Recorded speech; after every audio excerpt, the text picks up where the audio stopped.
കോടികൾ ചെലവഴിച്ച് നിർമ്മാണം പൂർത്തിയാക്കിയ മുണ്ടൂർ തൂത നാലുവരിപ്പാതയിൽ ഉദ്ഘാടനം കഴിഞ്ഞ ദിവസങ്ങൾക്കുള്ളിൽ തന്നെ ദുരിതമൊഴിയാതെ നാട്ടുകാരും വ്യാപാരികളും. കഴിഞ്ഞ ദിവസം പെയ്ത മഴയിൽ പാതയിൽ വെള്ളക്കെട്ട് രൂപപ്പെട്ടു. ഡ്രൈനേജിന്റെ അശാസ്ത്രീയമായ നിർമ്മാണമാണ് ഇതിന് കാരണമെന്നാരോപിച്ച് കോൺഗ്രസ് രംഗത്ത് വന്നു. അശാസ്ത്രീയമായ നിർമ്മാണ രീതിയാണ് റോഡിന്റെ ശോചനീയാവസ്ഥയ്ക്ക് കാരണമെന്നാണ് ഉയരുന്ന പ്രധാന പരാതി. നേരിയ മഴ പെയ്താൽ പോലും റോഡിൽ വെള്ളം കെട്ടിനിൽക്കുന്നതും വശങ്ങളിലൂടെ വെള്ളം കുത്തിയൊലിക്കുന്നതും കാൽനടയാത്രക്കാരെയും പ്രദേശവാസികളെയും ഒരുപോലെ വലയ്ക്കുന്നു. 362 കോടി രൂപയുടെ ബൃഹത്തായ പദ്ധതിയാണിതെങ്കിലും ശാസ്ത്രീയമായ ഡ്രൈനേജ് സംവിധാനങ്ങൾ പലയിടത്തും ഒരുക്കിയിട്ടില്ലെന്ന് നാട്ടുകാർ ചൂണ്ടിക്കാട്ടുന്നു. കടമ്പഴിപ്പുറം ഭാഗത്താണ് പ്രശ്നം രൂക്ഷമായിരിക്കുന്നത്. മഴവെള്ളം ഡ്രൈനേജിലൂടെ ഒഴുകിപ്പോവാത്തതുകൊണ്ട് റോഡിന് വശങ്ങളിലൂടെ പരന്നൊഴുകുന്ന അവസ്ഥയാണ്. ഇത് വ്യാപാര സ്ഥാപനങ്ങളിലേക്ക് വെള്ളം കയറുന്നതിനും കാൽനടയാത്ര തടസ്സപ്പെടുന്നതിനും കാരണമാകുന്നു. റോഡിന്റെ നിർമ്മാണത്തിലെ അപാകതകൾക്ക് പുറമെ നാലുവരിപ്പാതയിൽ പലയിടത്തും തെരുവുവിളക്കുകൾ സ്ഥാപിക്കാത്തതും വലിയ പ്രതിഷേധത്തിന് ഇടയാക്കുന്നുണ്ട്.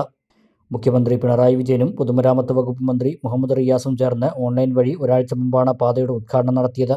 അശാസ്ത്രീയമായ നിർമ്മാണത്തിലൂടെ റോഡിലുണ്ടായ പ്രശ്നങ്ങൾ ഉടൻ പരിഹരിക്കണമെന്ന് ബ്ലോക്ക് കോൺഗ്രസ് സെക്രട്ടറി ഫിറോസ് പാറയ്ക്കൽ ആവശ്യപ്പെട്ടു. നടപടി ഉണ്ടായില്ലെങ്കിൽ ശക്തമായ സമരപരിപാടികളുമായി മുന്നോട്ടു പോകുമെന്നും അദ്ദേഹം പറഞ്ഞു.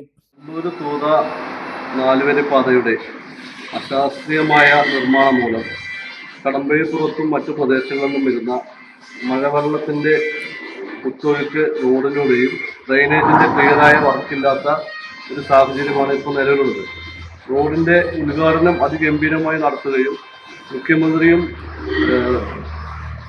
വകുപ്പ് മന്ത്രിയും നേരിട്ട് ഓൺലൈനായി ഉദ്ഘാടനം ചെയ്ത ഈ റോഡിൻ്റെ അവസ്ഥ ഉദ്ഘാടനം ചെയ്തും ആഴ്ചകളും മാസങ്ങളും പോലും ആയിട്ടില്ല.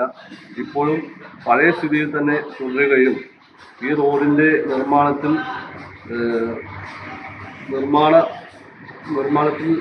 വളരെയധികം അഴിമതി ഉണ്ടെന്നാണ് ഞങ്ങളുടെ ഒരു കാഴ്ചപ്പാട്. അതുപോലെ തന്നെ പല ഭാഗങ്ങളിലും 2 വരി പോലും തികയാത്ത വീതിയില്ലാതെ നിർമ്മിച്ചിട്ടുള്ള റോഡാണ് നിലവിലുള്ളത്. ഒരുപാട് വർക്കുകളും പെൻഡിങ്ങായി കാണുന്നുണ്ട്. ഇതിൻ്റെ പേരിൽ ഒരു വിജിലൻസ് അന്വേഷണം നിർബന്ധമായും വേണ്ടതാണെന്നാണ് അഭിപ്രായപ്പെടുന്നത്.